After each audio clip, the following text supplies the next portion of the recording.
It's funny, looking back over the things I've said over the years, considering how they've morphed and evolved into the things I say now, and inevitably what I'll yet say. Perhaps the most significant of which have been those things I've said repeatedly without any deep consideration, often in jest. It's all a practice, ultimately, a practice that directs our becoming, whether we realize it or not. Years ago, I'd often answer the phone calls of friends with a stern, laconic voice that demanded, "Why are you calling me?"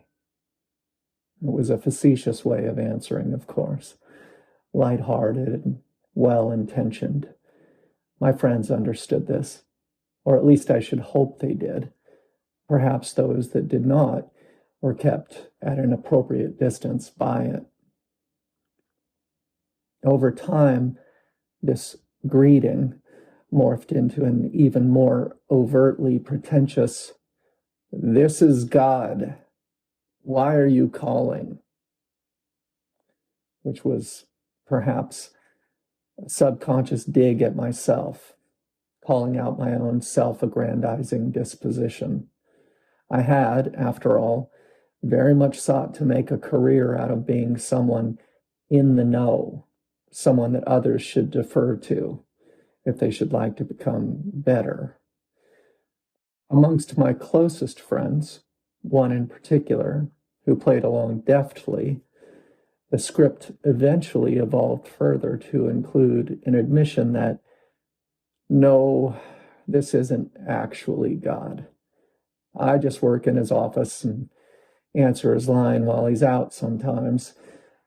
I'm not supposed to, though, so maybe don't tell him. None of this was ever significantly premeditated. No deliberate, deeper consideration for any of it. But now, after many years of play, I've slowly been coming to realize that, as with all good humor, there was something deeply meaningful to it, something true that it pointed to. I do work in God's office, and I most certainly have been guilty of answering calls on his or her behalf without properly identifying myself as but a lowly emissary.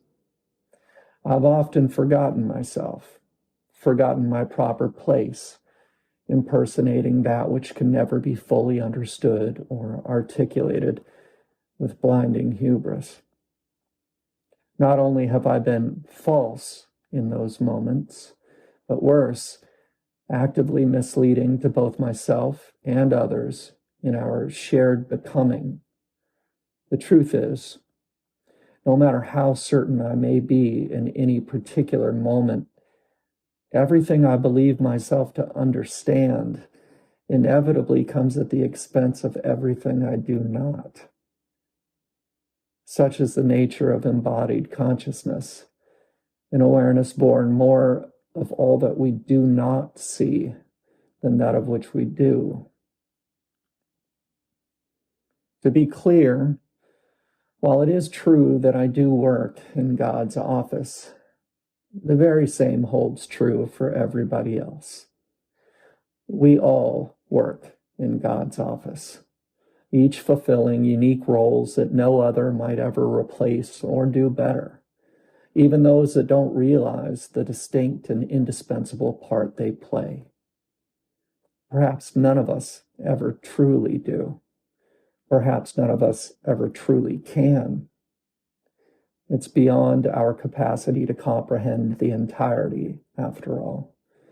We must trust in it regardless, though, a method to the madness, an ultimate order to all things, of which we each play an integral part, a creative part.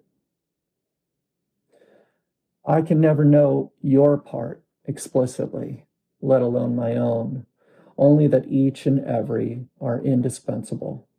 And so there's great responsibility to honor the station you've been given by being as true to it as you can. The ultimate reality speaks to us all uniquely. And if you are to contribute to it in the most productive way possible, you must learn to hear it and to honor it with trust and devotion. To do so becomes easier with practice and equally harder with denial. It's the art of recognizing and listening to one's own muses. More often than not, very difficult to clearly discern and distinguish from the cacophonous din of all others. But again, it does become easier with practice. And I don't suppose there's a much more worthwhile practice to engage in. It is why you were hired, after all. Don't forget it. You're working in God's office now, and we're all counting on you to do your part, a part no other can fulfill or perform.